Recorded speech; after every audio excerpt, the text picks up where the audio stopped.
Stop scrolling, because what I'm about to share could be the difference between leaving a lasting legacy for your grandchildren or handing a massive check straight to the IRS.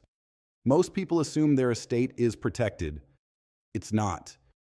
There is a tax time bomb set to detonate on January 1st, 2026. Exemptions are being cut nearly in half. The rules are shifting, and the IRS is counting on one thing: that you won't be ready. I'm George, and today I'm going to show you exactly how to lock the door before they walk through it. For the past several years, Americans have benefited from historically high estate tax exemptions. Thanks to the Tax Cuts and Jobs Act of 2017, right now in 2024 and 2025, an individual can pass down about $13.6 million and a married couple over $27 million, completely tax-free. It's been a golden era for wealth transfer. But here's the trap. On December 31st, 2025, these provisions sunset. That's Washington's polite word for disappear. Overnight, that exemption is expected to plummet to around $7 million per person. Now you might think, George, I don't have $7 million. But listen closely. This includes your home, your 401k, your IRAs, and even your life insurance death benefits. For a family in California, Florida, or New York, a house and a modest retirement fund can easily push you into the taxable bracket. We're talking about a 40% federal tax on every dollar over that limit. That is nearly half of your life's work, gone in an instant. Let's look at a real-world example. Meet the Millers. They have a family home and an investment portfolio, totaling $10 million. If they pass away today, their children pay zero federal estate tax. Everything goes to the kids, but if the Millers wait until 2026 and haven't done any planning, their taxable estate suddenly has a $3 million exposure. At a 40% tax rate, their children will owe the IRS, $1.2 million. That's money that could have paid for college tuitions, weddings, or a first home. And the worst part? The IRS wants that cash quickly, often within 9 months of death.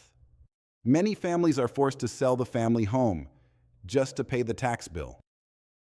But the sunset isn't the only threat. The IRS is quietly closing loopholes that families have relied on for decades. One of the biggest, the step up in basis. Right now, when you pass assets to your children at death, the cost basis resets to today's value. If you bought a house for $100,000 and it's now worth $1 million, your kids can sell it for $1 million and pay zero capital gains tax. However, there is a movement in Washington to eliminate or severely limit this. If you try to beat the system by simply gifting the house to your kids while you're still alive, without a proper trust, you might be making a huge mistake. They don't get the step up.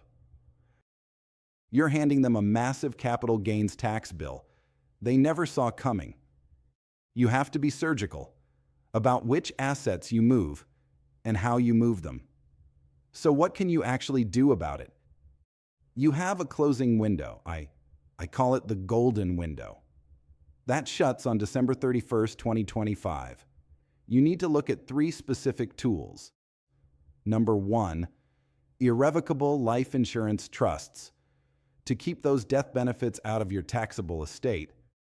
Number 2, lifetime gifting, using today's $13 million limit before it drops to $7 million. And number 3, SLATs, spousal lifetime access trusts, which allow you to move money out of the estate while still giving your spouse access to the funds. Yes, it sounds technical. And yes, you will need a specialized estate attorney. But the cost of a good lawyer today is a fraction of the tax bill your family will face in 2026. I don't want you walking away from this feeling scared. I want you walking away feeling prepared.